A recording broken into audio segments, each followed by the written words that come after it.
102 number آیت میں، یہ سورہ بقرہ چل رہی ہے، 102 نمبر آیت میں جادو ٹونے کے بارے میں کچھ کلام ارشاد فرمایا، جس کا پس منظر یہ ہے کہ سلیمان علیہ السلام کے زمانے میں لوگ جادو بہت زیادہ کرتے تھے، ان کے پاس کتابیں تھیں جس میں منتر الٹے سیدھے گندے لکھے ہوئے تھے، تو سلیمان علیہ السلام نے اللہ کے حکم سے تمام کتابوں کو قبضے میں کیا اور اس کو ختم کرنے کی کوشش فرمائی، اور ان کتابوں کو دفنا دیا زمین میں، اور اس کے اوپر اپنی کرسی رکھ کر آپ بیٹھتے تھے اور آپ خطاب فرماتے تھے، لوگوں سے باتیں کرتے تھے۔ جب آپ کا وصال ہوا تو شیطان نے اس زمانے کے لوگوں کو کے قلب میں ڈالا کہ کیا میں تمہیں وہ چیز نہ بتاؤں کہ سلیمان علیہ السلام کی حکومت کس وجہ سے تھی، تو وہ سوچنے لگے کیسے تھی، تو دل میں خیال ڈالا کہ ان کی کرسی کے نیچے کی زمین کھودو تمہیں چیز ملے گی، وہ کتابوں سے سلیمان علیہ السلام نے حکومت کی ہے، اب وہ کھودا تو وہ کتابیں مل گئیں، اور پھر وہ جادو ٹونا عام ہو گیا، اور لوگوں نے یہ گمان کیا اس زمانے کے کہ شاید سلیمان علیہ السلام جادو کیا کرتے تھے۔ پھر یہ سلسلہ چلتا آیا حتیٰ کہ نبی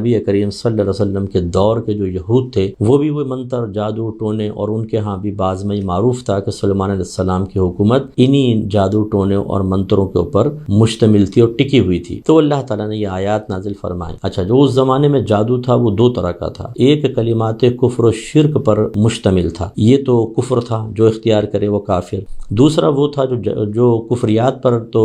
مشتمل نہیں تھا لیکن ضرر والا تھا، میاں بیوی میں جدائی کروا دینا، کسی کو تباہ کرنے کی کوشش کرنا، اس طرح کا تھا، تو اس کو دونوں کو منع فرمایا۔ آج بھی یہ دونوں منع ہیں، لیکن اگر کوئی کلمات کفر و شرک والا منتر پڑے گا یا دیگر کام کرے گا تو وہ دار اسلام سے خارج ہو جائے گا۔ تو اللہ نے فرمایا کہ وَاتَّبَعُوا مَا تَتْلُو الشَّيَاطِينُ عَلَى مُلْكِ سُلَيْمَانَ، اور بنی اسرائیل نے پیروی کی اس کی جس کو پڑھتے تھے شیاطین سلیمان کی سلطنت میں، یعنی ان منتروں کی انہوں نے پیروی کی۔ وَمَا كَفَرَ سُلَيْمَانُ، سلیمان نے کفر نہیں کیا، یعنی وہ جادو ٹونے میں ملوث نہیں تھے، یہ غلط کہہ رہے ہیں، وَلَكِنَّ الشَّيَاطِينَ كَفَرُوا، اور لیکن شیاطین نے کفر کیا، يُعَلِّمُونَ النَّاسَ السِّحْرَ، وہ لوگوں کو جادو سکھاتے تھے، وَمَا أُنزِلَ، اور وہ بھی جو نازل کیا گیا علی الملکین، دو فرشتوں پر، ببابل، بابل میں، ہاروت و ماروت، یعنی ہاروت اور ماروت دو فرشتوں پر، تو اللہ تعالیٰ نے بطور آزمائش دو فرشتے نازل کیے تھے، اور یہ لوگوں کو وہ چیز سکھاتے تھے جو کفر نہیں تھی لیکن اس میں ضرر کا پہلو بھی تھا، تو یہ اللہ کی طرف سے ایک بطور آزمائش تھی، اللہ کا حکم تھا کہ یہ سکھا دیے جائیں اور سمجھایا جائے کہ اس کو صرف پازیٹیو یوز کر سکتے ہو، نیگیٹو نہیں کر سکتے۔ تو یوں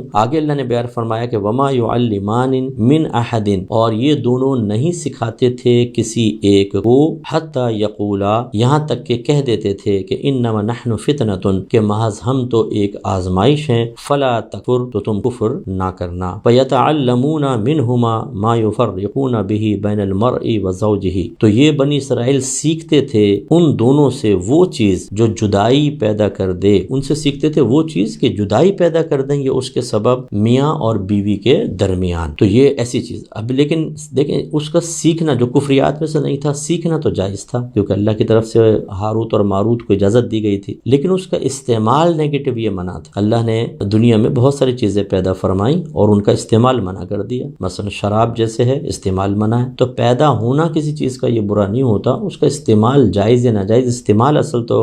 قابل توجہ چیز ہے۔ لیکن اب یہ ہماری بہنیں ذرا خاص طور پر ہمارے بھائی اس عقیدے کو سمجھیں، اللہ تعالیٰ نے فرمایا کہ وما هم بضارین به من احد الا باذن اللہ، اور نہیں وہ ضرر پہنچانے والے تھے اس جادو کے ذریعے کسی ایک کو مگر اللہ تعالیٰ کی اجازت سے۔ تو بس یہ اچھی طریقے سے سمجھ لیجئے کہ جادو ٹونا حق ہے، ہم اس کا انکار نہیں کرتے، جادو ٹونا لوگ کرتے بھی ہیں، لیکن کیا جادو ٹونا سے ہر ایک اپنی مرضی کے مطابق رزلٹ حاصل کر لیتا ہے؟ ایسا بالکل نہیں ہوتا، کوئی گھبرانے کی ضرورت نہیں، اللہ تعالیٰ چاہے گا تو کوئی آزمائش آپ کی طرف متوجہ ہوگی، ورنہ کوئی آزمائش متوجہ نہیں ہو سکتی ہے، یہی اللہ تعالیٰ نے بیان فرمایا۔ اور اچھی طرح یاد رکھیں کہ بعد اوقات جادو ٹونا اور اللہ کا فیصلہ ازلی میں موافقت پیدا ہو جاتی ہے، اصل میں کام اللہ تعالیٰ کی طرف سے ہوتا ہے، آزمائش اللہ کی طرف سے ہوتی ہے، ہم اس کی طرف منسوب کر دیتے ہیں۔ اس کو یوں سمجھ لیں کہ اللہ تعالیٰ نے ارادہ فرمایا کہ ایک شخص شخص کی شادی 30 سال سے پہلے نہیں ہوگی اور وہ 20-22 سال سے کوشش کر رہا ہے شادی بیاہ کے لیے، رشتے نہیں لگ رہے، اور ایک آدمی نے جادو کروا دیا اسی شخص کے اوپر کہ